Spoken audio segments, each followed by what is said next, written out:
गत दिवस जिला अस्पताल में 13 वर्षीय बालिका वंशिका पिता कन्हैयालाल राठौर की नर्स व डॉक्टरों की लापरवाही के चलते मौत हो गई थी। मामले के मुताबिक कल दोपहर करीब 2:30 पर वंशिका अपने परिजनों के साथ जिला अस्पताल आई, जहां उसने अत्यधिक सरदर्द होने का कारण बताया, जिसके बाद उसे डॉक्टर ने भर्ती किया। भर्ती करने के दौरान वंशिका चक्कर खाकर बेड के यहाँ गिर गई और उसकी जो हालत थी वह काफ़ी बिगड़ती जा रही थी। ऐसे में कांग्रेस नेता दीपक सिंह चौहान को घटना की जानकारी लगी। उन्होंने अस्पताल में फ़ोन लगाया। मौके पर उपस्थित डॉक्टर घनश्याम पाटीदार थे। उनसे बात की तो उन्होंने बताया कि मैं वंशिका को देखने के लिए गया था, लेकिन वहाँ जो नर्स थी पूजा चौक से, उसने मुझे पेशेंट को देखने नहीं दिया और कहा कि उसने ड्यूटी डॉक्टर को फ़ोन लगाया है, वे आ रहे हैं। नर्स को लेकर डॉक्टर का कहना था कि अस्पताल का माहौल नर्सों ने खराब कर रखा है, किसी की सुनती नहीं है, डॉक्टर नहीं समझती है। वे अस्पताल की इस बिगड़ी अव्यवस्था से परेशान हैं। हालांकि इन सभी की आपसी समस्याओं के चलते वंशिका राठौर की मौत हो गई। कुल मिलाकर डॉक्टरों व नर्सों की लापरवाही व गैर जिम्मेदाराना हरकत की वजह से आज एक परिवार की बेटी की मौत हो गई और जब जिम्मेदार तक बात पहुंची तो नर्स को निलंबित कर दिया गया है और डॉक्टर पाटीदार को नोटिस दिया गया। क्या निलंबित करने व डॉक्टरों को नोटिस जारी करने से कन्हैयालाल राठौर को अपनी बेटी मिल पाएगी? ऐसी कई घटनाएं जिला अस्पताल में हुई है, लेकिन शासन प्रशासन जिला अस्पताल के मैनेजमेंट को लेकर के सख्त नहीं है। स्थानीय स्तर से लेकर राष्ट्रीय स्तर तक भाजपा की सरकार है, लेकिन जिला अस्पताल के लिए कोई विशेष डॉक्टर की नियुक्ति नहीं कर सके हैं और जो डॉक्टर हैं वह भी उस लेवल के नहीं है जो गंभीर अवस्था में आए रोगी का इलाज कर सके। अक्सर यहाँ पर मरीजों को रेफर कर दिया जाता है। आखिर कब तक ऐसी मौतों का सिलसिला चलता रहेगा?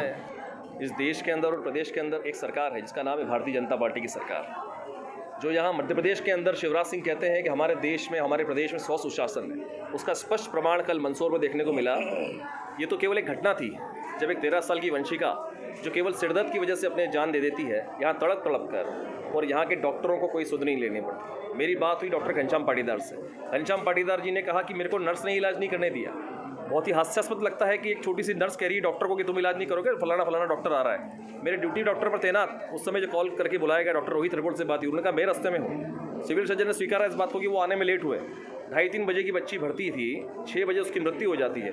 कितना तड़प तड़प की जान दी। 13 साल की बच्ची को किस तरीके से पाल पोस कर उसके परिवार ने बड़ा किया, तो उसके परिवार जानता है उसका दर्द क्या होता है। और हमारे यहाँ मेडिकल कॉलेज की बात कर रहे हैं। भारतीय जनता पार्टी के यहाँ पर विधायक है, भारतीय जनता पार्टी के यहाँ पे सांसद हैं। मध्य प्रदेश में उनकी सरकार है, देश में उनकी सरकार है। 2 कैबिनेट मंत्री हमारे यहाँ हैं, हरदीप सिंह डंग और जगदीश देवड़ा। 4 लाख वोटों से जीते हुए सुधीर गुप्ता सांसद हैं, जो वाहवाही लूटते हैं ऊपर नरेंद्र मोदी के पास बैठकर। मध्य प्रदेश के अंदर भारतीय जनता पार्टी की सरकार है। 3 बार के विधायक यशपाल सिसोदिया हमारे मंदसौर विधानसभा के विधायक हैं, लेकिन बात कर रहे हैं सुविधाओं की। ये है स्वास्थ्य सुविधाओं की हालत। नरक अस्पताल के नाम से मंदसौर को जाना जाता है। अभी सिविल सर्जन ने स्वीकारा कि हमारे यहाँ पर डॉक्टरों की कमी है, मेडिकल विशेषज्ञों की कमी है, सोनोग्राफी डॉक्टर्स की कमी है, लैब असिस्टेंट की कमी है। एसडीपी मशीन को लेकर के लोग भटक रहे हैं झालावाड़ कोटा, लेकिन यहाँ पर रेड क्रॉस में पड़ा हुआ करोड़ों रुपया शून्य माना जाता है। नहीं, उसमें ये जो मालूम पड़ा है कि जो लड़की थी वंशिका राठौर, उसे कहीं घर पे जो है सीवियर हेडेक हुआ था और नहाने गई थी शायद वो, ऐसा मुझे मालूम पड़ा है। तो वहीं पर वो गिर पड़ी सीवियर हेडेक होने की वजह से। मरीज के परिजन तत्काल उसे पमनानी हॉस्पिटल लेके गए, ऐसा मालूम पड़ा है, और वहाँ पर उसका उपचार हुआ और फिर वो वहाँ से रेफ़र होकर के जिला अस्पताल के इमरजेंसी कक्ष में आई थी। Doctor Rakesh Patidar emergency duty पर थे, बराबर उनके द्वारा देखा गया। इलाज में कोई लापरवाही नहीं हुई है और उनके द्वारा उसको उपचारित करते हुए फीमेल मेडिकल वार्ड में भर्ती किया गया। जिस वक्त पेशेंट आया था उस वक्त उसकी कंडीशन स्टेबल थी। कंप्लेंट थी सीवियर हेडेक और वॉमिटिंग की।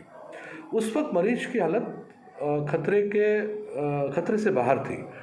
मरीज को 4:45 के आसपास बहुत तेज सरदर्द हुआ और उसका ब्लड प्रेशर शूट अप हुआ, मतलब बढ़ गया था। उसके बाद जो है हमारी स्टाफ नर्स ने ड्यूटी डॉक्टर को कॉल किया। ड्यूटी डॉक्टर कॉल पर नहीं गए, ऐसा रजिस्टर को देखने पर मालूम हुआ है। जो जानकारी हासिल हुई है कि ड्यूटी डॉक्टर के द्वारा कॉल रजिस्टर पे साइन नहीं किए गए हैं और उस मरीज को उन्होंने तत्काल जाके नहीं देखा है। इसका कारण उन्होंने बताया कि इमरजेंसीज थी और संडे का दिन था, तो और भी पेशेंट इमरजेंसी में थे जो सीरियस थे। चूँकि एक ही डॉक्टर रहता है, इमरजेंसी में डॉक्टरों की कमी है, तो उनका उपचार करने के बाद वो सीधे वार्ड में गए थे। अब ड्यूटी डॉक्टर का ये कहना है कि नर्स ने उस मरीज को नहीं दिखाया। क्या कोई ईगो बताया जा रहा है कि सर?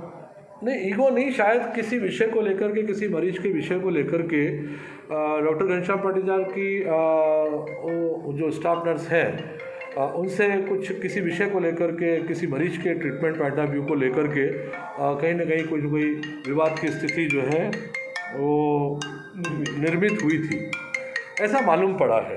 पुख्ता जानकारी तो नहीं है, पर जो भी हो, मेरा मतलब ये है कि अगर कोई स्टाफ नर्स अगर किसी ड्यूटी डॉक्टर को बुलाती है तो ड्यूटी डॉक्टर के दायित्व में आता है कि वो तुरंत जाकर के मरीज को अपनी सेवाएं दे। Thank you sir. अभी सोशल मीडिया पर जिस प्रकार से संवाद ऑडियो के माध्यम से वायरल हुआ, जिस प्रकार से कुछ लोगों ने उस सारे घटनाक्रम को सोशल मीडिया के माध्यम से बताने की कोशिश करी, मैंने भी अपनी जिम्मेदारी का निर्वहन किया और मैंने जैसे ही मुझे जानकारी मैंने कलेक्टर गौतम सिंह जी से चर्चा करी। मैंने जो सिविल सर्जन है CS डॉक्टर DK शर्मा, उनसे बातचीत करी है और चर्चा में ये भी सामने आया था कि जो केस प्रकरण का जो शीट बनती है उस प्रकरण की शीट ब्लैंक है, कोरी पड़ी हुई है। जिसको जितना उपचार करना था, देखना था, समय डालना था, यहाँ तक कि डॉक्टर को कॉल करने को लेकर के, जो कॉल लेकर के जाने वाला व्यक्ति होता है, जो स्वास्थ्यकर्मी होता है, उसके भी कॉल अटेंशन पर चिकित्सक महोदय ने कॉल रिसीव करने के लिए तक मना कर दिया। मैं किसी भी प्रकरण की गहराई में, गंभीरता में जब तक नहीं जाता हूँ तब तक कोई वक्तव्य देता नहीं हूँ।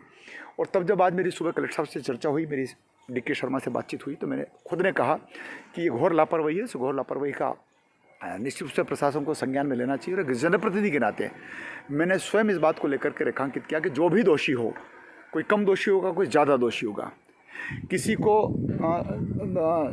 सज़ा देने का अधिकार उच्च अधिकारियों का होता है, किसी को निचले अधिकार जो होते हैं वो नीचे के अधिकारियों का होता है। तो उस दिशा में पूजा का नाम आया था, जो जिला चिकित्सालय में GNM है, उसको निलंबित करने का अधिकार जिला कलेक्टर को है। मुख्य चिकित्सा एवं स्वास्थ्य अधिकारी या सिविल सर्जन का है। उन्होंने अपना पूरा प्रतिवेदन बना करके कलेक्टर को दिया, तत्काल प्रभाव से उसको निलंबित किया। लेकिन जो चिकित्सक पाटीदार हैं उनको देते हुए इस आशय की जो गलती हुई है, जो लापरवाही हुई है, उसको लेकर के मेरा कलेक्टर साहब से संवाद भी हुआ है। हमारी जो चर्चा हुई, चर्चा में निकल कर कह रहा कि सारे प्रकरण को जो चिकित्सक के विरुद्ध है वो कमिश्नर देखेंगे। तो उसको लेकर के और बात आगे बढ़ेगी, निश्चित रूप से बढ़ी जाना चाहिए, क्योंकि इस प्रकार से लापरवाही के कारण से बच्ची को आप देखोगे नहीं, 3-3 घंटे तक उसकी तरफ ध्यान नहीं दोगे। और आपको जो कॉल अटेंशन जो विशेष जो ये कहें कि उस घटनाक्रम में जब बहुत मरीज सीरियस होता है और सीरियस गंभीर और सीरियस मरीज के लिए जब कॉल जाता है, तो कॉल को रिसीव करने के लिए भी अगर आपका उस रजिस्टर पे दस्तखत नहीं, आप कॉल लेने से मना कर रहे हो और आपकी जो पूरी जो एक शीट होती है जिसको कैश शीट बोलते हैं, उस कैश शीट में आपने कहीं भी कुछ भी नहीं लिखा है, तो इससे सीधा स्पष्ट हो रहा है कि आपने उस पेशेंट को देखा ही नहीं।